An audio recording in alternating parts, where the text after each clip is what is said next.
ഒരു കുരു പൊട്ടിയിട്ട് കാര്യമൊന്നുമല്ല കോയ. ഉള്ള കാര്യം പറയുമ്പോൾ കുരു പൊട്ടിയിട്ട് കാര്യമൊന്നുമില്ല. നിങ്ങള് വാല് പൊക്കണ കാണുമ്പോ നമുക്കറിയാം. ഓക്കെ, നിങ്ങൾ വാല് പൊക്കിയാൽ ഇടുന്ന ചാണകം ഒട്ടകത്തിന്റെ ചാണകമാണെന്നേ നമുക്കറിയാം. അയ്യേ ചമ്മിപ്പോയി എഴുന്നേക്ക് കോയ, പോട്ടെ കോയ, എഴുന്നേക്ക് കോയ.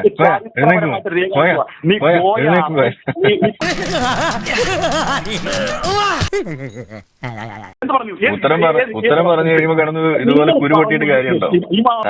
സാറല്ല കോയ, കുരു പൊട്ടി ഇങ്ങനെ ഇരിക്കും, എനിക്കറിയാം. നിങ്ങളുടെ കുരു വലിയൊരു കുരുവായിരുന്നു. ചെല്ല് കോയ, തേഞ്ഞു കോയ. തേയാൻ വേണ്ടി കോയയുടെ ജനം പിന്നെയും അറിയാത്ത പിള്ള ചൊറിയുമ്പോൾ അറിയും. People call me Uche. This is my entertainment. ഇവൻ പോയാ വീഴൂ, ഞാൻ വീഴ്ത്തും. ഓക്കെ, നമസ്കാരം, ആരാണ്? ആരിഫ് ഹുസൈൻ അല്ലേ? ആ, എന്റെ പേര് മുനീർ എന്നാണ്. ഞാൻ വിളിച്ചത് അങ്ങയുടെ ഒരു വീഡിയോയിലെ പരാമർശം കണ്ടിരുന്നു. വിശ്വാസിയാണോ? ഞാൻ വിശ്വാസിയാണ്. പറയൂ, ഏതാണ് പരാമർശം ഇതായിരുന്നു. അങ്ങ് നിങ്ങൾ ഉസ്താദിനോട് ചോദിച്ചോ? അത് കേട്ടപ്പോ ഉസ്താദിനോട് ആരോടെങ്കിലും ചോദിച്ചോ എന്ത് അതിന്റെ വസ്തുത എന്താണെന്ന്? ചോദിച്ചിരുന്നു. ചോദിച്ചു. എന്നല്ല, ആരാ മനസ്സിലായില്ല? താമരശ്ശേരി ചോരം. അതൊക്കെ ഞാൻ പിന്നെ പറഞ്ഞു കൊടുത്തോളാം, ആദ്യം പണി നടക്കട്ടെ എന്ന് പറഞ്ഞോട്ടെ. അങ്ങനെ ആ 4 മാസങ്ങൾ കഴിഞ്ഞാൽ ആ ബഹുദൈവ വിശ്വാസികളെ കണ്ടെടുത്ത് വെച്ച് നിങ്ങൾ ബന്ധനസ്ഥരാക്കുകയും പിടിക്കുകയും പ്രതിരോധിക്കുകയും ചെയ്യണമെന്ന ആയത്താണ് സർവോദിയിട്ടുള്ളത്. ഇതിനുശേഷം ഇനി ഏതെങ്കിലും ഒരു ബഹുദൈവ വിശ്വാസി താങ്കളുടെ സമക്ഷം അഭയം തേടി വരുന്നുവെങ്കിൽ അള്ളാഹുവെങ്കിൽ വചനം കേട്ട് മനസ്സിലാക്കാനായി അവർ അഭയം നൽകണം. അവർക്ക് അഭയം നൽകണമെന്ന് പറയാം. പരസ്പര വിരുദ്ധമല്ലേ സാർ? വല്ലപേട്ടന്റെ വിശാല മനസ്കർ നീ മനസ്സിലാക്കണം. സോറി വല്ലപേട്ട. അല്ല, എന്തിനു വേണ്ടിയിട്ടാണ് അഭയം നൽകുന്നത്? അവർ നിങ്ങളോട് താങ്കളോട് അഭയം ചോദിച്ചാൽ സാർ എങ്ങനെയാണെങ്കിലും ഏത് കാരണം കൊണ്ടാണെങ്കിലും അവർ അവിശ്വാസികളാകുമ്പോൾ ഇനി ഇനി ഒരു വിഷയം കൂടെ ഞാൻ പറയാണ്.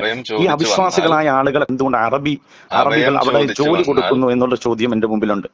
എനിക്ക് ആത്മാർത്ഥത ഇല്ലതാ. മഹാഭാരതത്തിലെ കർണനാണ് കവിത പൊളിച്ചു നോക്കടാ. അഭയം ചോദിച്ചു വന്നാൽ എന്തിനു വേണ്ടിയിട്ട് അഭയം കൊടുക്കണം എന്ന് എഴുതിയത് ഇപ്പൊ വായിച്ചത്. ഇനി ഏതെങ്കിലും ഒരു ബഹുദൈവ വിശ്വാസി താങ്കളുടെ സമക്ഷം അഭയം തേടി വരുന്നുവെങ്കിൽ അള്ളാഹുവിന്റെ വചനം കേട്ട് മനസ്സിലാക്കാനായി എന്ന് പറഞ്ഞാൽ ധാർമ്മികമായ കാര്യങ്ങൾ അവർ പഠിക്കാൻ വേണ്ടിയായിട്ട്, ധാർമ്മിക വിഷയങ്ങൾ പഠിക്കാൻ വേണ്ടിയായിട്ട് അവർ വന്നാൽ അവർക്ക് അഭയം നൽകണം. പിന്നെ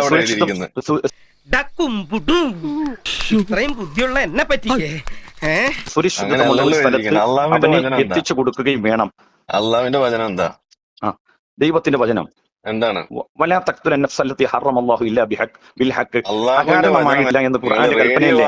ഉദ്ദേശം ഫോൺ വെച്ചോ. ഞാൻ അനുഭവജ്ഞാനം കൊണ്ടും പിന്നെ തന്നോടുള്ള വാത്സല്യം കൊണ്ടും പറയാണ് ഇതിന് പരിഹാരം ഇല്ല.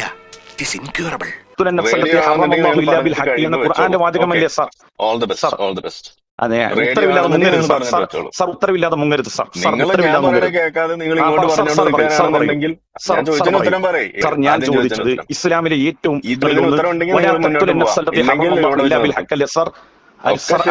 ഒക്കെ ശരി.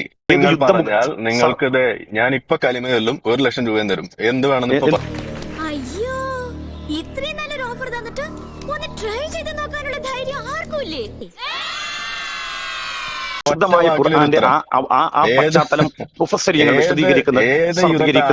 നിങ്ങൾ പറഞ്ഞാൽ ഞാൻ ഇത് ഓൺ ദ സ്പോട്ട് കലിമയൊല്ലും.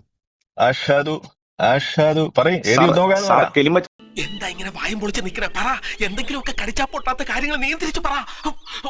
സാർ കെലിമ ചൊല്ലി വന്നാൽ സാർ ഒന്നുകൂടി ഞങ്ങൾക്ക് ഭാരമായി മാറും സാർ. സാർ കെലിമ ചൊല്ലി ഒരിക്കലും സാർ കെലിമ ചൊല്ലി വന്നാൽ സാർ കെലിമ ചൊല്ലി വന്നാൽ ഞങ്ങൾക്ക് ഭാരമായി മാറും സാർ. സാർ വന്നു കഴിഞ്ഞാൽ ഒന്നുകൂടി ബുദ്ധിമുട്ടായി മാറും സാർ. അതുകൊണ്ട് സാർ അവിടെ തന്നെ നിൽക്കണം സാർ. ഞങ്ങൾക്ക് ഒരുപാട് കാര്യങ്ങൾ ചെയ്തു തീർക്കാനുണ്ട് സാർ. സാർ അവിടെ തന്നെ നിൽക്കണം സാർ. സാർ ഞങ്ങൾക്ക് ഒരുപാട് കാര്യങ്ങൾ ചെയ്തു തീർക്കാനുണ്ട് സാർ. ഇവിടെ നടക്കില്ല. അങ്ങനെ തന്നെ വേണടാ തിരുമണ്ട. സാർ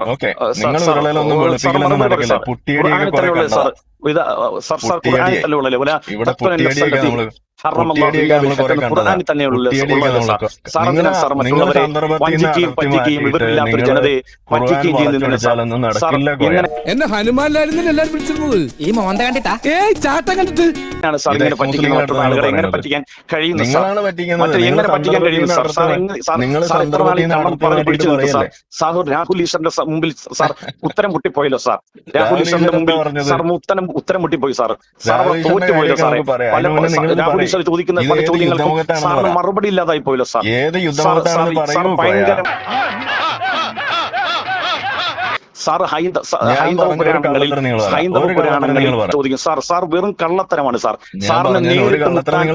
നേരിട്ട് മുട്ടാൻ സാറിന് കഴിയാത്തത് കൊണ്ട് സാർ മുഹമ്മദ് നബിയുടെ കല്യാണത്തെ കുറിച്ച് പറയുന്നതിൽ എന്തെങ്കിലും സത്യമുണ്ടോ സാർ കള്ളത്തരം ഒഴിവാക്ക് സാർ കള്ളത്തരം ഒഴിവാക്കി സത്യം പറയാൻ നോക്ക് സാർ കള്ളത്തരത്തിന്റെ ആളായി മാറല്ലേ സാർ വെറും കള്ളത്തരമായി മാറല്ലേ ഒരു സമുദായത്തെ പ്രതികൂട്ടിലാക്കാൻ വേണ്ടി സാറിൽ കാണിക്കുന്ന ഈ നുണകള് അത് വലിയ താമസമില്ലാതെ പൊളിഞ്ഞു പോകും സാർ പൊളിഞ്ഞു പോകും സാറേ.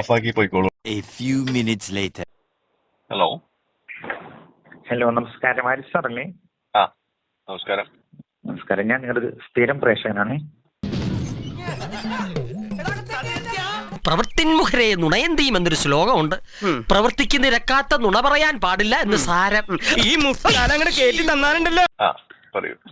അങ്ങനെ ഒരു വീഡിയോ ഞാൻ കണ്ടിരുന്നു. അങ്ങ് ജാമിദ ടീച്ചറും കൂടി ഒരു ചർച്ചയില് അബ്ദുള്ള മുഹമ്മദ് നബി സല്ലല്ലാഹു അലൈഹി വസല്ലമ തങ്ങളുടെ ഉപ്പ അബ്ദുള്ള മരണപ്പെട്ട് 4 വർഷത്തിന് ശേഷമാണ് ആമിന എന്നവർ ഗർഭിണിയായത് എന്നൊരു വീഡിയോ ഞാൻ കണ്ടിരുന്നു. എന്താണ് അതിന്റെ ചരിത്ര പശ്ചാത്തലം, എന്താണ് അതിന്റെ പ്രൂഫ് എന്നൊന്ന് പറയാമോ? ഇത് വലിയ പൊല്ലാപ്പായല്ലോ, മനുഷ്യൻ എങ്ങനെ വീഡിയോയിൽ തന്നെ പറയുന്നുണ്ടല്ലോ പ്രൂഫിനെ കുറിച്ച്. അതിൽ പറയുന്ന അൽ ഉമ്മ എന്ന് പറയുന്ന കിതാബ്, ആ ഗ്രന്ഥം ഇമാം ഷാഫി തങ്ങളെയാണ്. ഇമാം മാലിക് തങ്ങൾക്ക് അൽ ഉമ്മ എന്ന് പറയുന്ന ഒരു കിതാബില്ല. ജാമിദ ടീച്ചറല്ലേ അതിനെ കുറിച്ച് പറയുന്നത്? ജാമിദ ടീച്ചറല്ലേ അതിനെ കുറിച്ച് പറയുന്നത്? അപ്പൊ നിങ്ങൾ പറഞ്ഞു അവിടെ തിരുത്തി കൊടുക്കുന്നുണ്ട് 4 മാസമല്ലേ എന്ന്. 4 വർഷം അതെ തിരുത്തി കൊടുക്കുന്നുണ്ട്. ഏതാണ് പ്രൂഫ് അതിന്റെ? ചരിത്രം എടുത്ത് വായിക്കുമ്പോൾ നിങ്ങൾ എന്താ കരുതുന്നത്? 4 വർഷം കഴിഞ്ഞിട്ട് പ്രസവിച്ചു എന്നുള്ളത് അവിടെ എഴുതി വെച്ചിട്ടുണ്ടാവുന്നതാണോ നിങ്ങൾ പറയുന്നത്? അതാണ് നിങ്ങളുടെ പ്രതീക്ഷ? അങ്ങനെയല്ല അവിടെ എഴുതി വെച്ചിട്ടുള്ളത്. അങ്ങനെയല്ല അതിനകത്ത് നിങ്ങൾക്ക് കാണാൻ കഴിയുക. നിങ്ങൾ കാണാൻ കഴിയുക അബ്ദുള്ളയുടെ സഹോദരനും സഹോദരന്റെ മകനും അതുപോലെ അബ്ദുള്ളയുടെ മകനുമായിട്ടുള്ള ഇവര് തമ്മിലുള്ള പ്രായ വ്യത്യാസവും അവർ തമ്മിലുള്ള കാര്യങ്ങളും കണക്കൂട്ടി നോക്കുമ്പോൾ അവിടെ ഇങ്ങനെ ഒരു ഡിസ്പാരിറ്റി കാണാൻ പറ്റും ആ ചരിത്രം എഴുതി വെച്ചതിൽ. അത് കണക്ക് കൂട്ടുമ്പോഴാണ് അത് 4 വർഷത്തിന്റെ വ്യത്യാസം കാണാൻ കഴിയുന്നത്. മനസ്സിലായോ? താനാരാണെന്ന് തനിക്കറിയാമേലെങ്കിൽ താൻ എന്നോട് ചോദിക്ക് താൻ ആരാണെന്ന്. തനിക്ക് ഞാൻ പറഞ്ഞു തരാം താൻ ആരാണ്. ഇത് നിങ്ങൾ ഈ മദ്രസ ജീവികളെടുത്ത് നമ്മളിത് പറയുമ്പോൾ ബുദ്ധിമുട്ട് നമുക്കറിയാം. നിങ്ങൾക്ക് കാര്യം നേരിട്ട് പറഞ്ഞാൽ പോലും നിങ്ങൾക്ക് മനസ്സിലാവില്ല. അതാണ് കുഴപ്പം. ആക്ഷേപം കൊണ്ട് സാറിന് നിലനിൽക്കാൻ പറ്റുള്ളൂ. ഞാൻ ചോദിക്കുന്നതല്ല ഇങ്ങനെ ഈ വിഷയം ആ കാലഘട്ടത്തിൽ ജീവിച്ചിരുന്ന ആരെങ്കിലും ഇത്തരം ഒരു ആക്ഷേപം ഇങ്ങനെ ഉണ്ടല്ലോ, ഒരു ഡിഫറൻറ്റ് ഉണ്ടല്ലോ എന്ന് അക്കാലഘട്ടത്തിൽ ആരെങ്കിലും എടുത്തിയ ചരിത്ര ശത്രുക്കളുണ്ടെങ്കിൽ നിങ്ങൾ എടുത്തേനെ, അങ്ങനെയാണോ ഉദ്ദേശിക്കുന്നത്? ശത്രുക്കളായ ചരിത്രകാരന്മാർ പോലും അങ്ങനെ ഒരു അഭിപ്രായം പറഞ്ഞിട്ടുണ്ടോന്ന് ചോദിക്കുന്നത്. പുതിയ ശത്രുക്കൾ വന്ന് പുതിയ വാദങ്ങൾ വരണ്ടേ? നിങ്ങൾ പഴയത് തന്നെ പറഞ്ഞാൽ പറയും, പഴയത് തന്നെ പറയണമെന്ന്. പുതിയത് പറഞ്ഞാൽ പറയാം, അന്നാരും പറഞ്ഞിട്ടില്ല. നിങ്ങൾ ഏതെങ്കിലും ഒന്ന് പറ. നിങ്ങൾ എന്താ ഇപ്പൊ മാറ്റി പറയണത്? മനുഷ്യരുടെ ജാതകമല്ലേ, മാറിക്കൊണ്ടിരിക്കുകയല്ലേ. അപ്പൊ സമയം നന്നായിരുന്നു, ഇപ്പൊ മോശം. ഹാരിഫ് ഹുസൈന് മുമ്പ് വേറെ ആരെങ്കിലും ഇത് പറഞ്ഞിട്ടുണ്ടോ? ഇഷ്ടം പോലെ ആൾക്കാർ പറഞ്ഞിട്ടില്ലേ? ആര് പറഞ്ഞിട്ടുണ്ടോ ഒന്ന് പറഞ്ഞു. ജോസഫ് പറഞ്ഞിട്ടുണ്ട്, അബൂബക്കർ പറഞ്ഞിട്ടുണ്ട്, കോരൻ പറഞ്ഞിട്ടുണ്ട്, നിങ്ങൾ കേട്ടോ, സുകുമാരൻ പറഞ്ഞിട്ടുണ്ട്. സുകുമാരൻ, അത് ഞാൻ നിങ്ങളുടെ വാപ്പമാരുടെ കാര്യമല്ല പറഞ്ഞത്. തെക്കേടത്തെ സുകുമാരൻ. ആര് ഹുസൈനെ ഞാൻ നിങ്ങൾക്ക് ജന്മം തന്നവരുടെ ഞാൻ നിങ്ങൾക്ക് ജന്മം തന്നവരുടെ ലിസ്റ്റ് അല്ല പറഞ്ഞത്. ആരിഫെ നിനക്ക് ഒരു സംഖ്യകളെ പറ്റി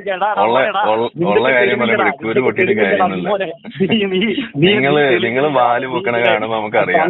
പറ്റിക്കാൻ വേണ്ടി അവിടെ ജോസഫ് പറഞ്ഞ് നിങ്ങൾ വാല് പൊക്കിയാൽ ഇടുന്ന ചാണകം ഒട്ടകത്തിന്റെ ചാണകമാണെന്നേ നമുക്കറിയാം.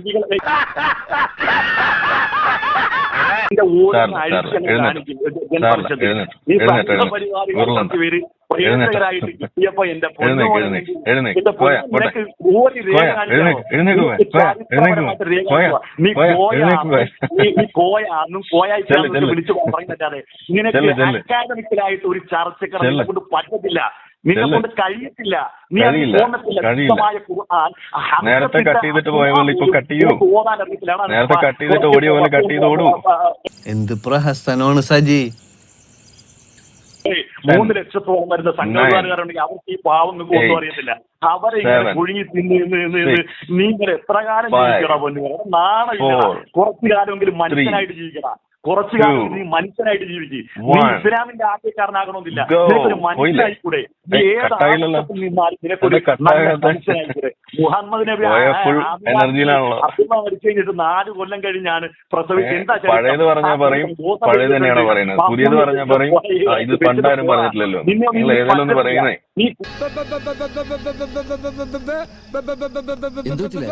എന്റെ കോഴികൾ കാണാൻ നീ ഒരു അയൽക്കൂട്ടത്തിന് പോകും. നിനക്ക് പെണ്ണുങ്ങൾക്ക് വെച്ച് അയൽക്കൂട്ടത്തിന് പോടാ, അല്ലെങ്കിൽ അല്ല ഞാൻ കുട്ടിയാണെങ്കിൽ ഞാൻ ആൺകുട്ടിയല്ല. ഒറ്റ റെഫറൻസ് എടാ കോയാണെങ്കിൽ എത്ര ജീവിക്കണം നീ? കോയ ചെല്ല് കോയ സാറല്ല കോയ കുരു പൊട്ടി ഇങ്ങനെ ഇരിക്കും. എനിക്കറിയാം നിങ്ങളെ കുരു വലിയൊരു കുരുവായിരുന്നു. ചോദ്യത്തിനുള്ള ഉത്തരമല്ലേ നമ്മള് പറയണത്. ഉത്തരം പറഞ്ഞു കഴിയുമ്പോ കിടന്ന് ഇതുപോലെ കുരു പൊട്ടിയിട്ട് കാര്യമുണ്ടോ? എടോ താൻ എന്നെ കുത്തുവാള എടുപ്പിക്കാൻ വന്നാണോ? കാലം കുറച്ചാലും ഇപ്പൊ ശരിയാക്കാന്ന് ചിലച്ചോണ്ടിരുന്നാ പോരാ. എപ്പ ശരിയാക്കാ ഒക്കൊന്ന് ഇപ്പൊ പറയണം. നിങ്ങൾ പോയി വായിക്കേ. എത്ര കിതാബുകളുണ്ട്. പോയിരുന്നു വായിക്കേ. പോയിരുന്നു വായിക്കോയാ. ചെല്ല് കോയ ചെല്ല് എത്ര കാലം തുറന്ന് തിന്നുവടാ പൊന്ന് മാണിക്കല്ലേ? എത്ര കാലം നീ ഇങ്ങനെ എത്ര കാലം വേണേലും തുറന്ന് തിന്നും. നിങ്ങളുള്ളിടത്തോളം കാലം കോയമാർ ഇതേപോലെ കുരു പൊട്ടാൻ ബാക്കിയുള്ളിടത്തോളം കാലം നമ്മൾ തുറന്ന് തിന്നുകൊണ്ടേയിരിക്കും. ഓക്കെ, നിങ്ങളെ പോലെയുള്ള കുരു പൊട്ടാൻ നിൽക്കുന്ന കോയമാരുള്ള കാലത്തോളം നമ്മൾ തുറന്ന് തിന്നുകൊണ്ടേയിരിക്കും. നീ അതിന് മറുപടി പറഞ്ഞാടാ. ഓക്കെ, നിങ്ങൾ ഈ റേഡിയോ ആയിട്ട് ഇങ്ങനെ ഓൺ ആയിക്കോട്ടെ എന്ന് എനിക്ക് മറുപടി ഒന്നും പറയാൻ പറ്റില്ല. നിങ്ങൾ ഓഫാക്കുക, റേഡിയോ ഓഫാക്കുക. മറുപടി പറയണമെന്നുണ്ടെങ്കിൽ നിങ്ങൾ റേഡിയോ ഓഫാക്കുക. അറിയാൻ വയ്യാത്ത നീ അതാ പറയുന്നത്, നിങ്ങൾ റേഡിയോ ഓഫാക്കുക. നീ ആ സംഖ്യകളെ വിളിച്ചിട്ട് റേഡിയോ ഓഫാക്കണേ. അവരെ കൊണ്ട് തന്നെ നീ നിങ്ങൾ റേഡിയോ ഓഫാക്കണേ. വായിക്കെടുക്കുന്ന എല്ലില്ലാത്ത നാവാന്ന് വിചാരിച്ച് എന്തെങ്കിലും കയറി വളച്ചൊടിച്ച് തിരിച്ചു മറിച്ച് വിളമ്പരുത് കേട്ടോ. ചെല്ലു. നീയൊക്കെ ചെല്ല്. ഇന്ന് വെളിച്ചെണ്ണ പ്രയോഗം കഴിഞ്ഞു. ഇന്നത്തെ വെളിച്ചെണ്ണ പ്രയോഗം കഴിഞ്ഞോ? ഇന്നത്തെ വെളിച്ചെണ്ണ പ്രയോഗം കഴിഞ്ഞോ? ഈ മനസ്സിൽ കുഷ്ടം വെച്ചിട്ട് എത്ര ദൈവങ്ങളെ ഫോട്ടോ ഫ്രെയിം ചെയ്തിട്ട് ഒരു കാര്യമില്ല. ഈ ഏരിയ കണ്ടുവരുന്നു.